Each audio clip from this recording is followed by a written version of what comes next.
Monsieur Timera, concernant le désordre, tahrif dans les sourates et les versets, quoi? Vous niez les faits? Voudriez-vous débattre avec Ismaël Kiba qui prouve les falsifications sur le Mus'haf? Je ne sais pas c'est qui Ismaël Kiba, d'une part, et d'autre part, j'ai pas le temps de débattre sur ces sujets-là, évident. Et je pense que je me suis déjà exprimé à travers des articles, je me suis déjà exprimé à travers des vidéos. Et puis tout ce qu'on est en train de lire sur le Coran et la manière dont les sourates sont juxtaposées montre que il n'y a pas de désordre dans le Coran. Et ceux qui pensent qu'il y a eu un tahrif dans le Coran, c'est des thèses hein, qui sont celles de certains extrémistes chiites et reprises par nos islamologues en culotte courte et par leur maître à penser, eh bien, ils ont qu'à imiter le Coran. Dites à Ismaël Kiba de faire une sourate semblable au Coran. S'il y arrive, je débattrai avec lui. D'accord? Voilà. Passez-lui le salam de ma part. Et puis, si vous pensez qu'il y a du désordre dans le Coran, bah, je vous dis, bah, ma chère, il faut regarder et lire.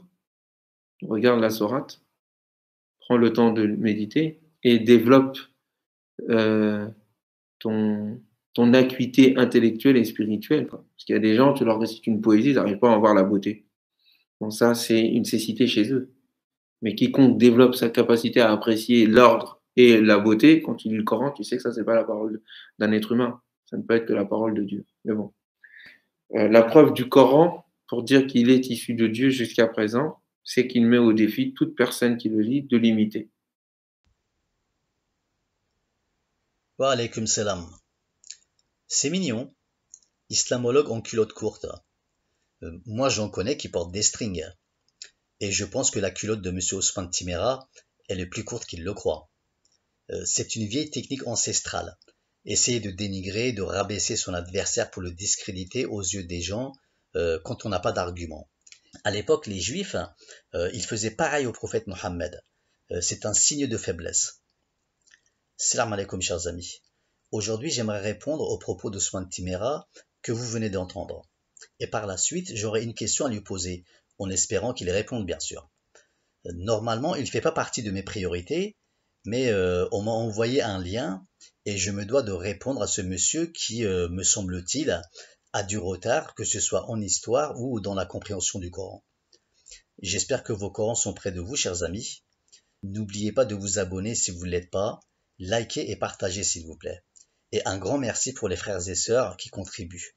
Qu'Allah Azza wa Jal vous accorde ses bénédictions et fasse de vos descendants des générations fidèles et loyaux. Alors avant de commencer, j'aimerais aussi passer le selam et remercier notre étudiante Inès pour sa pertinence.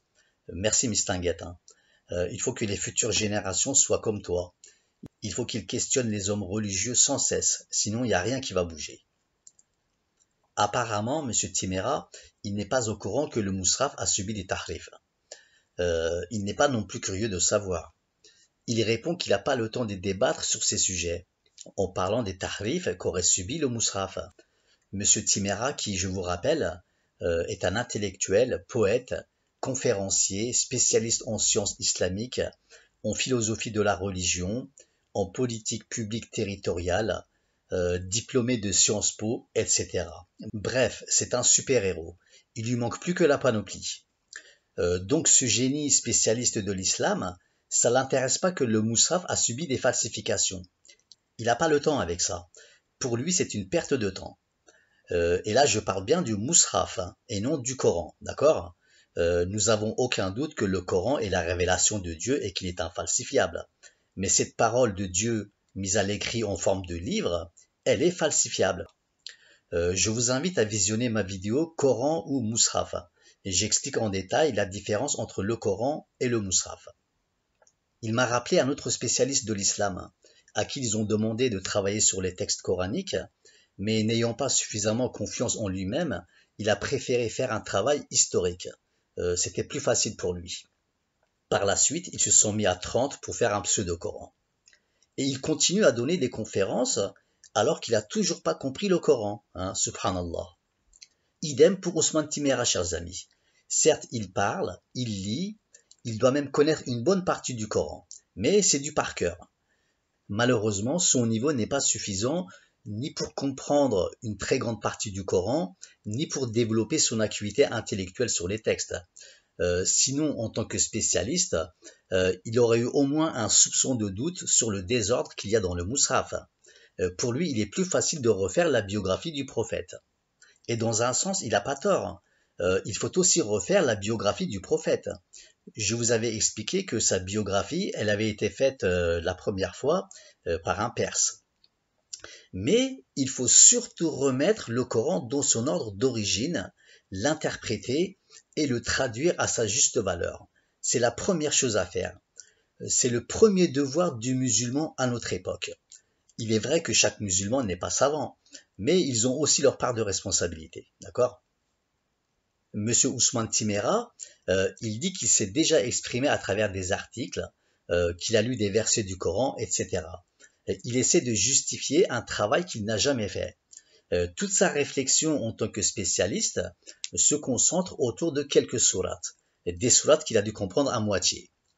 Or, quand on prend l'ensemble du texte coranique tel qu'il est dans le Mus'haf, et les vrais spécialistes vous le diront, hein, sans apporter de solution bien sûr, il y a un vrai désordre et beaucoup d'erreurs dans le Mus'haf. Parfois vous avez des coïncidences. Les sourates sur lesquelles se base Ousmane Timéra, en effet, elles se suivent. Et ce ne sont pas les seules. Vous avez par exemple les sourates 39 à 46 dans vos Mus'haf qui sont dans l'ordre. Mais selon l'ordre de révélation, ils devraient se trouver du 59e à la 66e place. Sourate Zumar qui est la 59e et Sourate Ahqaf qui est 66e. Et je vous laisse regarder entre les deux. Vous avez comme ça 2-3 groupes composés de 2-3 sourates qui se succèdent selon l'ordre de révélation, mais qui ne sont pas à leur place dans le Mus'haf. Le groupe que je vous ai présenté, c'est le groupe où il y a le plus de sourates. De toute manière, je l'avais déjà précisé, chers amis, ce qui cause un gros problème, ce ne sont pas les sourates qui incontestablement sont dans les désordres, hein, contrairement au dire de M. Timéra, mais ce sont les versets qui ne sont pas à leur place. Et il y en a un grand nombre. D'ailleurs, si dans le Mus'haf, la classification des sourates était aux normes, chers amis, ils n'auraient pas précisé comme ici, par exemple, l'ordre de révélation, n'est-ce pas ? C'est qu'ils savent quelque chose. Je me demande bien si Ousmane Timéra a déjà médité sur le sujet. Et puisque nous sommes avec Ousmane Timéra, je vais en profiter pour parler d'un autre Ousmane qui a eu un rôle important dans la compilation du Mus'haf actuel. Et c'est bien entendu Othman ibn Affan, le troisième khalife. Alors il est dit pour Othman qu'il a été assassiné pour avoir volé les biens de l'État et les avoir distribués à ses proches, etc. Pour avoir dépouillé en quelque sorte les caisses de l'État. Ce n'est pas vraiment la vérité selon moi. Moi, ce que je peux constater, c'est le fils d'Abu Bakr, aidé des fils de Ali, qui ont tué Othman. Et c'est Aïcha, radiallahu anha, qui a donné la fatwa. C'est Aïcha, la donneuse d'ordre. Et pourquoi ils l'ont tué? C'est parce qu'il était considéré comme l'assassin du Coran. À l'époque, ils n'ont jamais tué un notable parce qu'il avait volé dans les caisses de l'État. Ça, c'est encore la version grand public. Même si Othman, il a volé ou il a dépouillé les caisses de l'État, ça c'est autre chose. Mais il n'a pas été assassiné pour cela. Non, le problème c'était le Coran.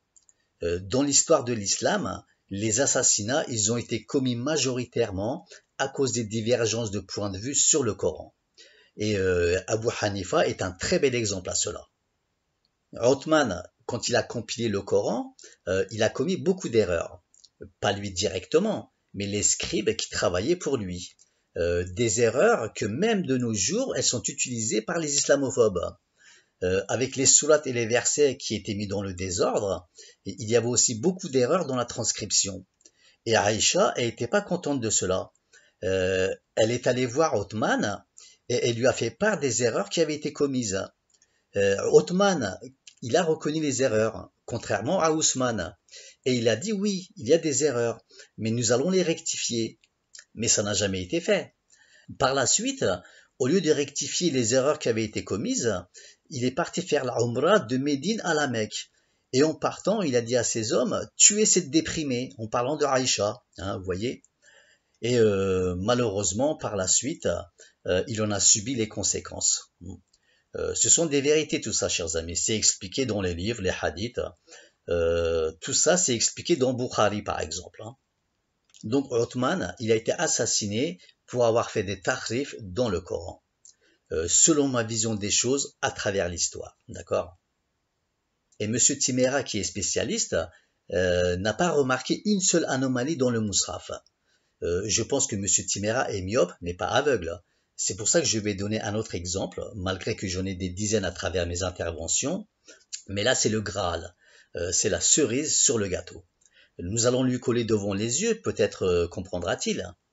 Alors, l'exemple que j'ai choisi pour Ousmane Timera, chers amis, comme c'est un spécialiste, ce n'est pas un exemple facile. Mais je lui en voudrais pas s'il n'a pas de réponse crédible, tant qu'il reste honnête. C'est un verset qui a son importance parce qu'il y a eu beaucoup d'histoires inventées en s'appuyant sur ce verset. Des mensonges auxquels les musulmans ont foi, bien sûr. Alors, c'est le verset 259 de la sourate Baqara. Lisons-le. Bismillah ar-Rahman ar-Rahim. Ou comme celui qui passait par un village désert et dévasté. Comment Allah va-t-il redonner la vie à celui-ci après sa mort, dit-il. Allah, donc, le fit mourir et le garda ainsi pendant 100 ans. Puis il le ressuscita en disant, « Combien de temps as-tu demeuré ainsi » ? « Je suis resté un jour, dit l'autre, ou une partie de la journée. » « Non, dit Allah, tu es resté 100 ans. Regarde ta nourriture et ta boisson, rien ne s'est gâté, mais regarde ton âne. Et pour faire de toi un signe pour les gens, et regarde ces ossements, comment nous les assemblons et les revêtons de chair. Et devant l'évidence, il dit, je sais qu'Allah est omnipotent. Voilà, c'était le verset 259 de la sourate Baqara. Beaucoup d'histoires mensongères ont été inventées en se basant sur ce verset. Je ne vais pas développer dessus pour le moment, car je vais revenir sur ce verset pour réfuter un imam menteur. Mais quand on lit le verset 258 et on passe au verset 259, techniquement, on voit bien que ça ne peut pas être la suite. Mais par contre, le verset 260 est la suite du verset 258. Techniquement et sémantiquement, ça ne peut pas être autrement. Maintenant, il vient d'où ce verset qu'ils ont inséré ici entre ces deux versets et sur lesquels ils ont inventé des histoires? Elle est où la partie manquante? Parce qu'il manque une partie, non? Si, il manque une partie. Et c'est problématique. Car comme je le dis, il y a des histoires qui ont été inventées en se basant sur ce verset et qui ont été attribuées au prophète Mohammed alayhi salam et que les jahils ne font que de répéter comme des perroquets. Donc, on aimerait bien avoir la partie manquante pour vérifier la véracité de ces histoires qui nous sont racontées par les imams. Qu'est-ce qu'il en pense, M. Timera, de ce verset? Est-ce qu'il s'est déjà rendu compte de cette anomalie parmi les centaines? Est-ce qu'il a développé son acuité intellectuelle et spirituelle en lisant ce verset? Alors là, c'est un cas extrême que je vous ai fait voir avec le verset 259, parce qu'il a été déplacé volontairement. Sinon, il y a énormément de versets qui ne sont pas à leur place, hein, comme je le répète souvent. Donc, trêve d'hypocrisie. Je reviendrai en détail sur ce verset, mais j'aimerais quand même avoir l'avis d'un spécialiste comme Ousmane Timera. D'ailleurs, je voudrais qu'il sache, M. Timera, que mes revendications ne sont pas des thèses d'extrémistes chiites. Je suis ni chiite, ni sunnite, ni ce qu'ils croient. J'essaie juste d'être un musulman comme il se doit. Ce sont des faits établis avec des preuves à l'appui. Et mes preuves sont les versets du Coran. J'avance rien sans preuve, d'accord? Il a tout mon respect, M. Timera, mais moi, Ismaël Kiba, je suis pas un philosophe sorti de Sciences Po. En Sciences Po, ils vous enseignent pas le Coran. Ils vous enseignent pas à réfléchir sur le Coran. Non, ils vous enseignent la politique. Et ce n'est pas avec une formation AFPA qu'il va comprendre le Coran. Quand je dis comprendre, bien sûr qu'il le comprend, mais une minime partie. Monsieur Ousmane Timera, chers amis, c'est un académicien. Il appartient au système. Et cette appartenance, cet attachement au système, limite son champ de réflexion. Il ne peut pas aller au-delà des limites qui lui sont posées. Aujourd'hui, il est facile pour lui de parler derrière son écran ou de donner des conférences ou autres avec de fausses informations. involontairement bien sûr. Mais demain, devant l'évidence, il prendra lui aussi la poudre d'escampette. D'ailleurs, en me bloquant sur sa chaîne, il a fui l'évidence. Quand on est un super-héros avec autant de bagages, on reste pas indifférent devant les problèmes, les vrais problèmes. Surtout qu'il est averti depuis longtemps déjà, Monsieur Timéra. À la fin, ne sachant quoi répondre, c'est la censure. Mais ce n'est pas grave, ce n'est pas le premier qui fait ça.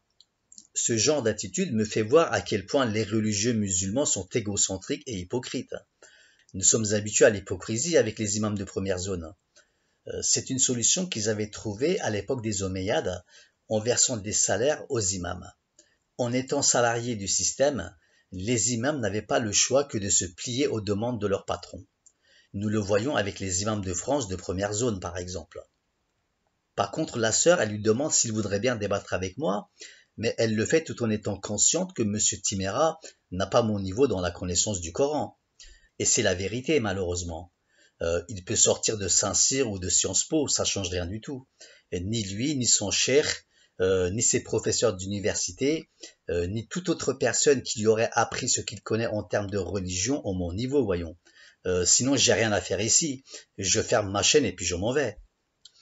Et si j'aurais voulu débattre avec un philosophe, j'aurais certainement invité Tariq Ramadan plutôt qu'Ousmane Timéra. Mais peu importe de toute manière, je ne suis pas un beau parleur, je ne fais pas de philosophie. Monsieur Ousmane Timéra, qui est un intellectuel, poète, conférencier, spécialiste en sciences islamiques, en philosophie de la religion, en politique publique territoriale, diplômé de Sciences Po et d'autres formations encore, finalement c'est juste un poète, un beau parleur. Faut pas regarder les bagages, ils sont là pour faire joli. Ils n'ont rien à voir ni avec l'islam, ni avec le Coran. Monsieur Timéra est peut-être spécialiste d'une religion, mais ce n'est certainement pas l'islam, d'accord? Mais ça ne veut pas dire qu'il ne dit pas des choses qui sont bénéfiques pour les musulmans. Il tient des propos auxquels j'adhère à 100%. Mais malheureusement, il ne connaît pas le Coran. Et son shir, qu'il repose en paix, il était dans le même cas. C'est simple, on s'est peut-être fait avoir pendant des siècles, mais là, de nos jours, parce que nous avons quand même évolué dans la compréhension du Coran, nous avons réfléchi sur les versets du Coran conformément à la demande d'Allah. Celui qui dit que la salat représente la prière dans le Coran, c'est qu'il ne connaît pas le Coran. Il est à des années-lumière du message du Coran, qui qu'il soit. Il n'y a pas de statut ou de classe sociale. Que tu sois président de la République, professeur d'université, philosophe, savant ou ouvrier, si tu dis que la salat représente une prière rituelle dans le Coran, tu es à côté, tu ne connais pas l'islam. Et je mets au défi tous les beaux parleurs de la première zone. Ils se cachent comme des petites fillettes. Moi, je ne suis pas un académicien, mais je marche avec des arguments, avec des preuves, conformément à la science. Je ne marche pas avec des mensonges et des blablas. Et la science, elle n'est pas limitée à la première zone, loin de là. Le soleil, il se lève pour tout le monde, d'accord? C'est un travail. Tu travailles, et je sais par expérience que sur les sujets liés à la religion, il faut travailler durement. Hein. Donc tu travailles, un jour tu auras le mérite de ton travail. Tu passes ta vie à chanter, hein, comme Boussena, tu ne peux qu'améliorer ta voix et non ta foi. Prendre les mensonges des anciens savants et les répéter comme des perroquets, ce n'est pas un travail de réflexion. C'est ridicule et c'est un manque de respect pour les gens qui t'écoutent. C'est prendre les gens pour des cons, d'accord? Alors avant de clôturer, j'aimerais apporter des explications à Ousmane Timéra concernant Jésus. Mais écoutons-le d'abord. Que la paix soit sur vous. Nous sommes avec Jésus. Son message est clair. Il appelle à l'unicité de Dieu. Sa venue miraculeuse est la preuve de sa véracité et les divers miracles qu'il va accomplir sont autant de preuves qui montrent que la vie est au-delà de ce que nous en pensons, car son auteur est le Tout-Puissant. À cet être-là exceptionnel, il sera donné des dons extraordinaires. Le voilà qui fait revivre un mort. Le voilà qui guérit un lépreux.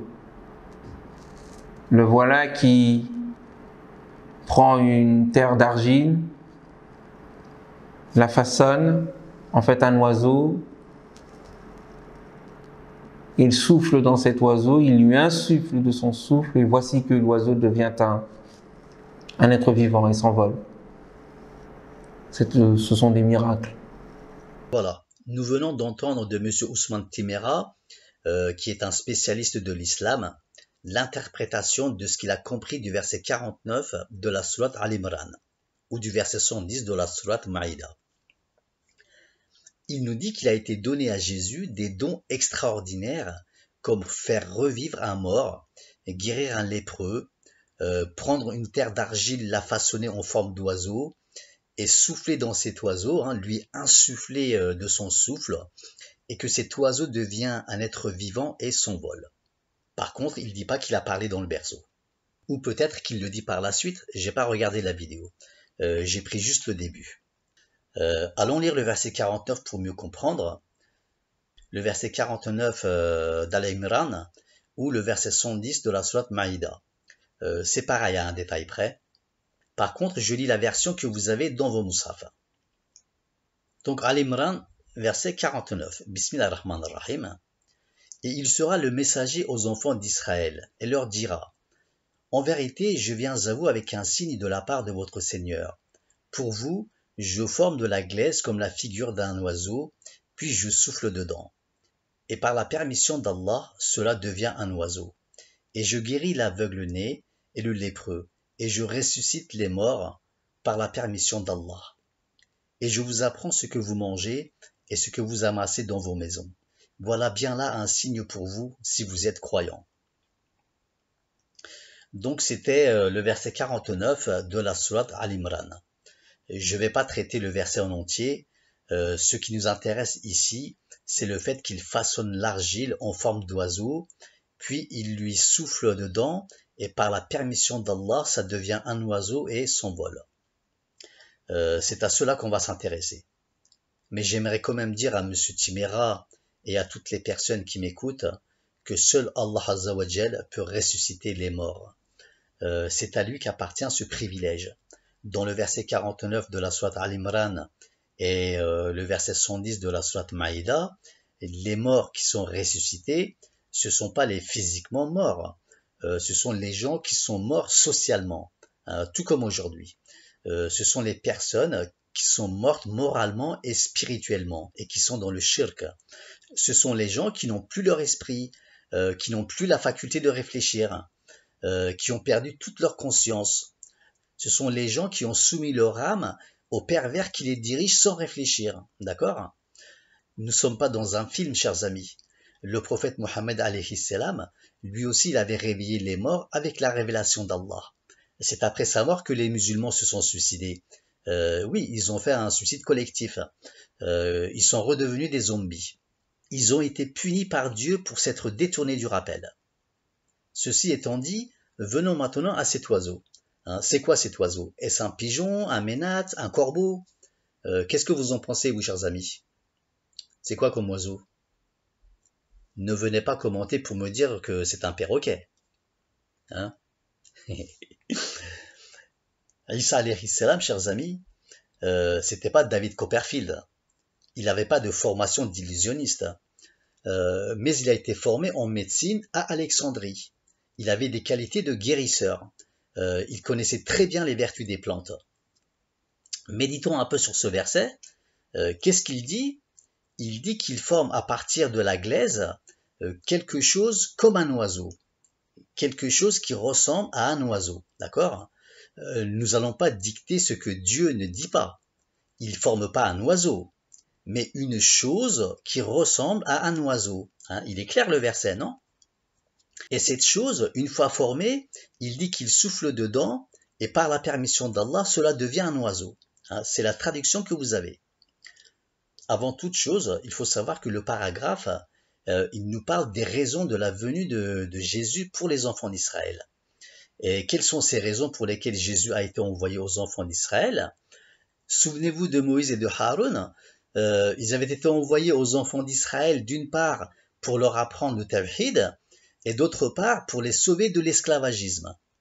Et Jésus, il a été envoyé aux enfants d'Israël avec le rappel du Tawhid, et il est aussi venu pour apporter une guérison aux maladies contagieuses auxquelles les enfants d'Israël étaient confrontés à cette époque. C'est cela que le paragraphe nous résume en quelque sorte. Donc qu'est-ce qu'il faisait entre autres Jésus?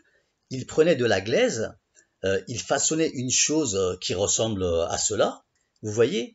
Bon là, ce sont des sifflets bretons avec d'autres objets, mais c'est pour vous faire voir la forme. Et ce qu'il façonnait n'était autre qu'un encensoir. Il fabriquait un encensoir, il mettait des herbes dedans, et il soufflait d'un côté, et la vapeur sortait de l'autre côté, et les maladies guérissaient, s'envolaient comme un oiseau par la permission d'Allah. C'est cela qui nous est résumé dans le passage, et non autre chose. Quand vous étudiez le Coran, vous devez absolument vous retirer de la tête toutes les situations extraordinaires et miraculeuses. Quand vous tombez sur ce genre de verset et que vous lisez le tafsir, qui forcément vous explique des choses miraculeuses, donnez une pause. Comme par exemple le fait que Jésus parle dans le berceau. Vous voyez, ce sont des situations qui sont contraires à la fitra de l'homme et au message du Coran, chers frères et sœurs. Mais nous verrons cela une prochaine fois, Inch'Allah. Voilà, chers amis. Vous savez, Monsieur Timéra, même s'il ne connaît pas une grande partie du Coran, même si je ne suis pas d'accord avec lui sur son approche du Coran et son interprétation, ça ce n'est pas important. Je l'apprécie car il réfléchit sur les sujets. Bon, au moins il fait semblant de réfléchir. Peu importe ce qu'il pense de moi, il ne me connaît pas. Si je dois choisir, je préfère écouter Ousmane Timéra, même s'il se trompe, plutôt que d'écouter Nader Abou Anas, Abdelmonem Boussena ou Rachid El Djaï, par exemple. Il n'y a pas photo. Il y a aussi un autre super menteur que j'aime bien écouter parfois, c'est notre ami chiite Jamel Tahiri, pour ceux qui connaissent. Quelle sérénité! Lui, il te raconte n'importe quoi, tu gobes. Oui, Jamel, Allah a révélé au prophète des sourates qu'il ne comprend pas. Et le prophète a dit que c'est un ancien boucher devenu gourou qui va les expliquer dans 13 siècles. Quelle perversion! Donc oui, parfois j'aime bien écouter Ousmane Timéra, pour l'espionner bien sûr, pour voir s'il y a de l'évolution. Mais malheureusement, comme nous tous, Monsieur Timéra aussi, il a un ego. J'espère qu'il va méditer sur mes explications et essayer de développer son acuité intellectuelle avec des informations vraies. Une acuité intellectuelle développée sur des informations fausses ne peut que rendre ridicule et improbable la personne. Comme il est dit, science sans conscience n'est que ruine de l'âme. Et la science, elle se trouve pas dans les académies. C'est un travail personnel. Il faut aller la chercher. Je passe le salam à Monsieur Timéra. J'espère qu'il m'en voudra pas pour mes propos désagréables. Et je veux qu'il garde dans son esprit que la science fonctionne avec des preuves et des arguments. Et j'aimerais lui poser une question à Monsieur Timéra. Alors, Monsieur Timéra, salam alaikum, hein. Je voudrais savoir si je remets le verset 259 à sa place d'origine, là où il devrait être, est-ce que vous accepteriez le fait que j'ai un Coran mieux que le vôtre, puisque dans votre Coran, le verset 259 et bien d'autres encore ne sont sûrement pas à leur place. Donc voilà, c'était ma question, en espérant d'avoir une réponse. Et une dernière chose avant de clôturer, il y a quelques années de cela, j'avais vu Monsieur Timéra se poser des questions sur le verset 38 de la sourate Maïda, sur le fait de couper les mains des voleurs.